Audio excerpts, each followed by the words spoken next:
Hello everyone, welcome to this edition of Geek and Dorks Reviews. I'm John Lorden, and today we're talking about Fire in the Sky. And this is a continuation off of last week's episode of Brain Scratch, where we talked about alien stories and Travis Walton.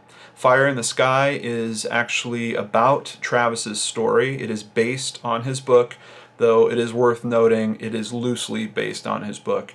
And I believe even Travis has commented that the movie definitely took the story to different places than he says that he truly experienced, which might be one of the downfalls of the movie we'll talk about in a little bit. But before that, just looking at it on imdb.com, it is currently holding a 6.5 out of 10 stars. Director was Robert Lieberman, who I had to look up and see what his credits were because there's something somewhat amateurish about the directing of this film. It felt like a TV movie, but this was a big budget release. Robert Lieberman, he's best known for Fire in the Sky, of course, and D3, The Mighty Ducks, the third movie in that successful franchise. Outside of that, All I Want for Christmas, he has a few film credits, but most of his career has centered around television, and I think that actually kind of worked against this film for a little bit. So let me tell you, when the film originally started, I got really excited because the cast list is pretty dang impressive. First of all, you have Robert Patrick. That's right, the T-1000 from Terminator 2, and this was released the year after Terminator 2, so he should have been a little bit of a hot name. What I really dug about this is I didn't see Robert Patrick really do any other work outside of when he was on the X-Files for a stint, and I did like him in that character also, but he was always playing this kind of stone-faced, somewhat unemotional character, and that reminded me of him as a T-1000.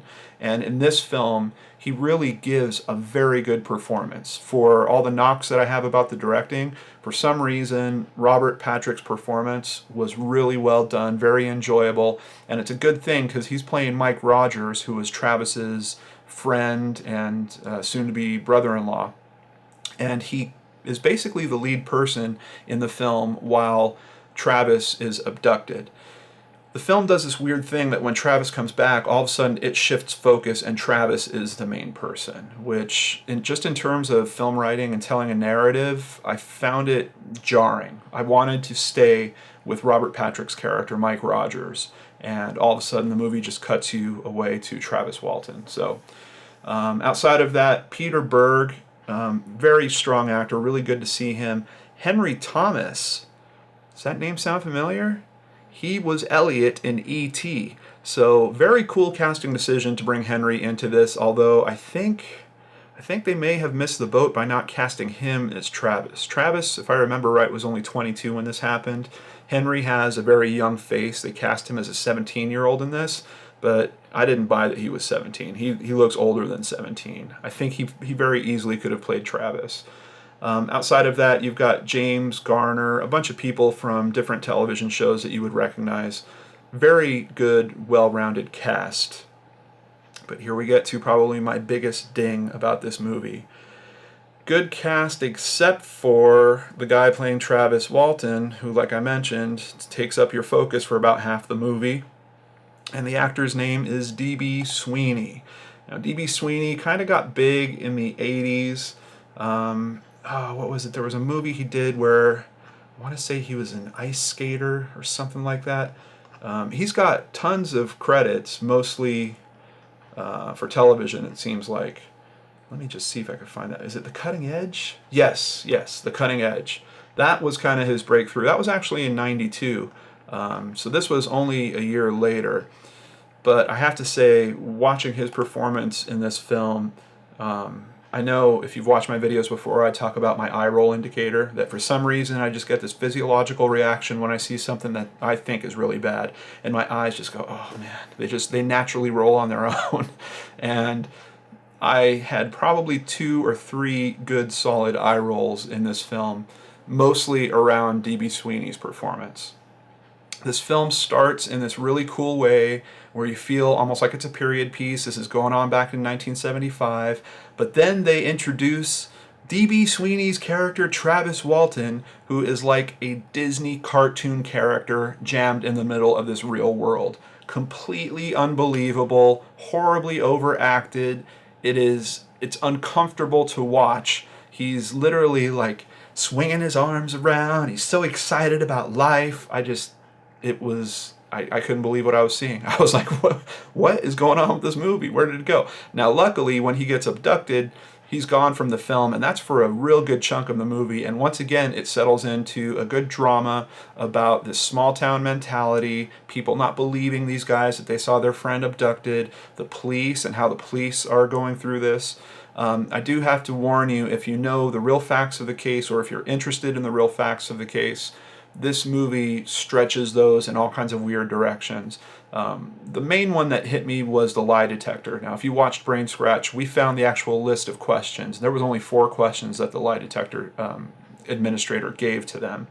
And in this movie, I think they made up like a dozen different questions, all about different details of the alien and the abduction. None of that ever happened.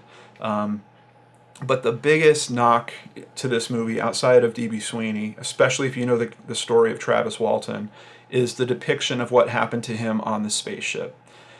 None of it really lines up. I would say it is 10% what Travis said and 90% of this other junk that they have created off the top of their heads to try to make this a more interesting occurrence. And in trying to do so, they actually made it less interesting because it's so cliche and unbelievable. The special effects in this is 1993, so you're not talking CGI. The aliens were made with puppets that I actually like. I like when there's practical effects like that, so the aliens looked okay. There's this whole segment where Travis is supposedly in a zero-gravity environment. That was made up for this movie. He never talked about that happening in his occurrence. And they're obviously doing it with wire work, and they've done a good job of knocking the wires out so you can't see them. However, where the wires are tugging at people's clothing, it stands out like a sore thumb, and you can see D.B. Sweeney just being swung all over this alien set. The whole instance of what happens to him once he's abducted, like I mentioned, 80 to 90% fabricated for this movie, and then at the very end they take it to Travis's account where they start talking about him being on what seemed like a doctor's table and the aliens kind of being around him. But they go, even from that point, they go way too far, and they have the aliens doing all this weird stuff to him while he's on the table. Travis has never spoken about any of that. They completely miss the extremely interesting aspect of Travis's story about there being humans on this ship that he bumps into. They miss the control room area that Travis says he got into. Quite honestly, one of the television mock-ups that I saw about his experience was much closer to Travis's story, and probably a better source if you're very interested in what Travis says happened to him on this adventure that he took for 5 days while he was abducted. So ultimately, I can't really recommend this movie if you're a fan of the real story. If you know nothing about the story and you want kind of a super light primer to it, I would say you can check this out. If you want to look at it almost with a critical eye and try to have fun with it, kind of like I do, check out D.B. Sweeney's super cartoony performance. I can't buy this guy in his acting roles. It blows my mind. And I just feel like it was such a missed opportunity because the rest of the cast was so solid. It's really, I don't know, it's such a near miss. I think it would have been great if it was released as a television movie in its current form, for it to be a big motion picture. I think they really should have recast Travis Walton, possibly just by giving it to Robert Patrick or Henry Thomas, or finding a different actor and just sticking him in that role, because D.B. Sweeney is just horribly unbelievable. You don't feel any sympathy for him or what he's going through, and the alien story that they tell, it's just a bunch of scare tactics. It's just a bunch of stupid crap that you've seen in other movies, done better in other movies, and it doesn't line up with Travis's own story. So at that point, you have to ask yourself, what is the real value of this film? And by the end, I can tell you, I was just kind of like, I felt like I kind of wasted my time. So I'm going to give this a 4 out of 10.